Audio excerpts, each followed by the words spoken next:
This live broadcast of GBPI TV 11 and Magic 95.5 FM. I received, I think this came from your secretary, a document which has the contents of the comprehensive agreement of Bangsamoro, and the other one is, I think this is your speech. No, this is not my speech. That is actually a discussion paper that I prepared, no? And it also gives certain provisions, it raises certain issues, concerns, and also states certain positions. And that is when I met with the governor of North Cotabato, she asked me, do I have any research material? I gave that to her. And this is what she gave to her Sanggunian. Now, this one here is a more updated version because in that copy that I gave to Governor Lala, that was in February, we did not realize about the power situation yet. The power situation came up after the brownouts, and then we started analyzing. We said, "Boy, what happens here if Lake Lanao is going to be under the jurisdiction? What happens if they now have the power to regulate transmission?" So these are more or less updated issues. In fact, in that version, I did not put the last one, the one that affects Zamboanga City directly about Kabatangan. That provision, if Republic Act 1954 is repealed, goodbye to that provision. So this is more or less an updated version now. Yes, sir. I saw in this presentation that you made that the letter is signed by you alone. The what? By the letter. Yes, that is a statement that I made. Let me finish. Yes. So my question is, I'll explain to you. It is important that I make that statement because anybody that starts raising issues and certain concerns is right away labeled as a spoiler, as a know-it-all, as a doomsayer. And I said, look, I am for peace, but hey, there are certain provisions that are ambiguous that have to be clarified and perhaps revised. Yes.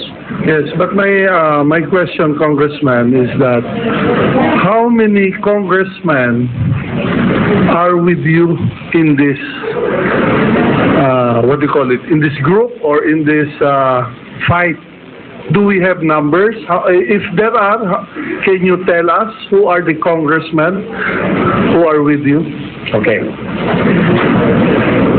We have had many meetings, committee meetings, wherein there and then certain congressmen start realizing the problematic provisions of the Bangsamoro. Unfortunately, if you look at the numbers, the ones that will finally approve this will be congressmen of Luzon, and congressmen of the Visayas, and congressmen of other parts of Mindanao that are not included in the party list. And that is why if we take that view that saying, anyway, Zamboanga is not included, so let's be happy. If we take that view, then we don't stand a chance. Why? Because the congressman of Luzon will say, wala namang tayong pakialam dyan. Say, boboto tayo. So that's why the view has to be everybody working together, trying to inform the people as much as possible. I have had meetings with several Mindanao congressmen trying to explain. In fact, I have given many of them copies of what I have distributed, and after that, then they say, ganun ba? So this is part of a work in progress. So you would agree with the congressman that the focus of our work is to convince the congressman from other parts of the Philippines on this issue. Yes. Because our citizens in Zamboanga, our barangay captains in Zamboanga, they are one with us. what we need to discuss or turn around is those congressmen who are from Visayas and Luzon. Correct, Congressman. Mr. Councilor Elago, you say the barangay captains and the people of Zamboanga are one with us. Yes, they are one with us. Up to what extent? Just because Zamboanga is not included? They should be one with us, knowing all the implications of all the other provisions. One with us saying, hey, that provision on electricity, that should not be there. One with us on the provision that we retain the provision of the acquired properties. But if you just say, hey, Zamboanga City should not be included, now what happens now to Kabatangan, the issue, the provision Kabatangan? What happens to the issue of the areas of joint cooperation? What happens to our fishing industry, commercial canning industry? So, one with us means they also understand the other implications. Now, how can we convince the congressmen of other districts? Also by the constituents. If their constituents start telling the congressman, hey, congressman, do you know this provision that was cited? Let's say like Pasilan, Isabela. If they start now saying, Congressman, now look at these provisions, then we will have more numbers. Now, you have to also realize that this law, it came out in the newspaper the other day, Senator Drilon saying he sees the passage of the law by the first quarter of 2015. The delay in the submission will not cause a very big delay. They have the numbers.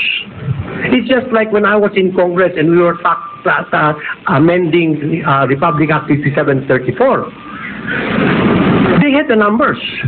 But at least we were able to protect the interests of provinces and cities outside the arm by putting a provision that only provinces and cities but those, yes, will be included, not barangays, not municipalities. We also put a provision that the SPCPD will be abolished once that law is passed. Remember, we had a problem with the SPCPD? So these are things. The law, I believe, will pass.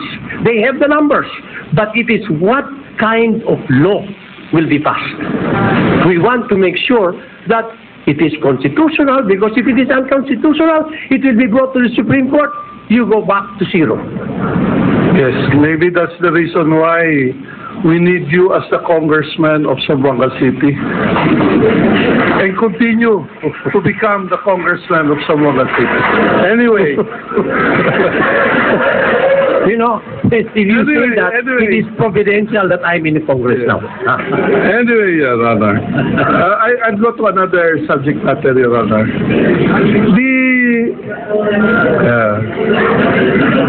The City Council issued a resolution 597 dated May 13, 2014, just a couple of months ago. And it says, and this is signed by the Mayor, Maria Isabel G. Climaco, a resolution expressing this August body's consistent, official, and fundamental position of the City of Zamboanga on its stand against inclusion to the proposed Bangsamoro Law, meaning the position of the City of Zamboanga is like this: for as long as the City of Zamboanga is not part and included in the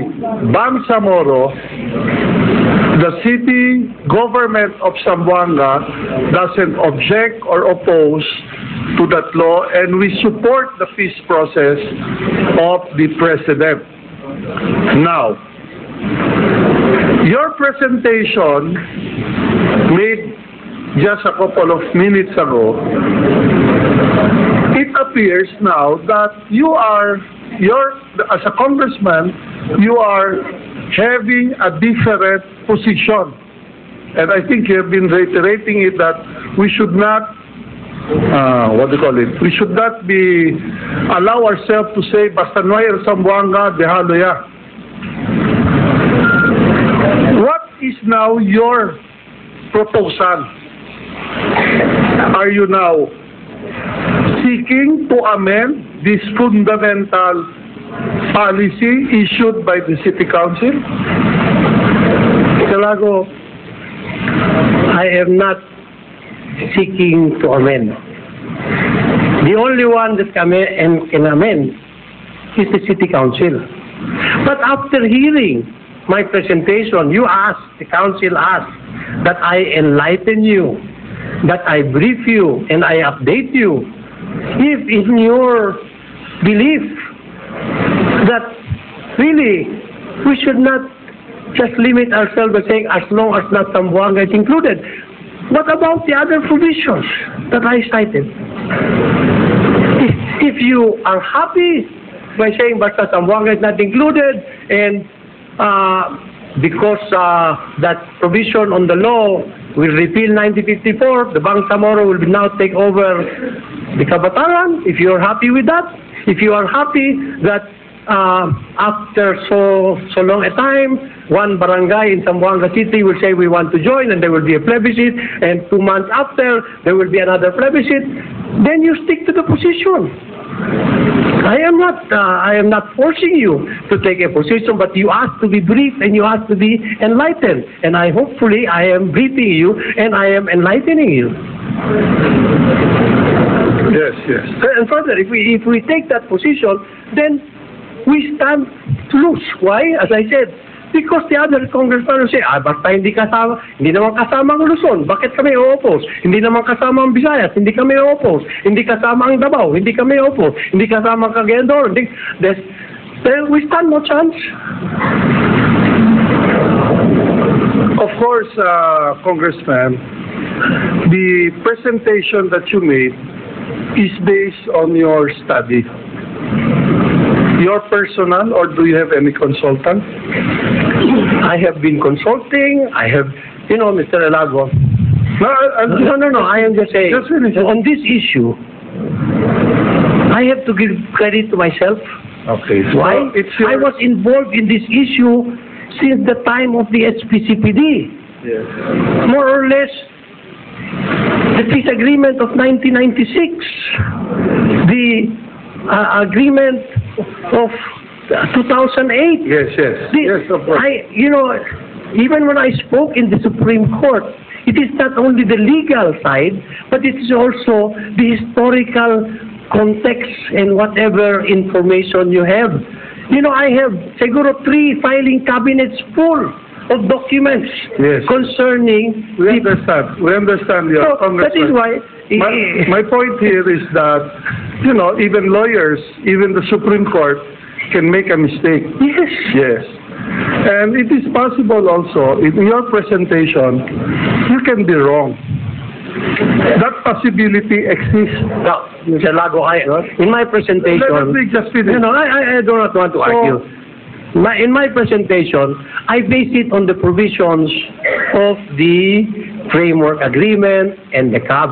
I did not add a single word. I said, look, in the whole agreement, there is no reference to the Constitution.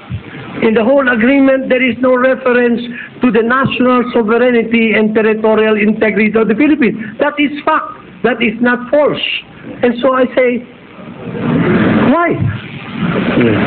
My last question. Under the agreement, the framework for peace will become a draft. That draft is submitted to Malacanang, which is now pending in Malacanang. Malacanang will make a proposed Bangsamoro bill, which will be submitted to Congress. And that is what Congress will approve. Now, your presentation involves the documents that were written and signed in Kuala Lumpur. Correct? But Malacanang is still in the process of making the final proposed bill. It is possible that the final proposed bill, because I think Malacanang would have gotten copies of your presentation, might have incorporated or, corrected their proposals so that by the time it reaches Congress, maybe 50% or 80% of the issues, thanking Congressman Lobregat, because you raised those issues, were already corrected or amended. So this new proposal is the one that will be subjected to our approval now. Isn't it premature for us to go and say against the peace when the actual proposed bill has not yet been submitted to Congress? That's my final question, Your Honor. Okay. As I opened my presentation, I made the statement and I read the statement that we are for peace. We want peace. And who would not want the peace agreement that is being forged to succeed? However, there are provisions that have to be reviewed, amended, and hopefully, that is why I was saying at that time, hopefully OPAP and the GHP will keep an open mind and start changing, amending, which they did not. Because after that, after the final annex, it came the CAB. And the CAB just was a 5-page document. It says more or less what it is all about. And then after that, the basic law. We cannot surmise what is happening with the basic law. But if you recall, the move was send the basic law right away to Congress so it will pass. And certain questions were being raised. And so, this is not an ordinary bill. If the President did not have to certify this bill as urgent, then they can just submit it to Congress. But it is there in the agreement. Following the agreement itself, it says the President will certify the bill as urgent. Now, following the agreement also, it says the basic law will have to be consistent with the agreement. So I think that is where the problem is right now. And I really believe that you should read the article in Zamboanga Times today, Miscalculations Fatal to the Peace Process, because Jess Dureza analyzes why this and why that. In fact, he talks about dealing with Moran. And he talks about the MILF never wanted to recognize the Constitution. Now, you see, government now is at a point. Of course, if they start adopting all the changes or the provision, then well and good. Then I will vote in favor. But if there are provisions that are unconstitutional and there are provisions that are not favorable to Zamboanga, then I will have to vote no. And so that is the position that I am now presenting to you. What are these implications? What are these provisions? Okay. Next, we'll hear from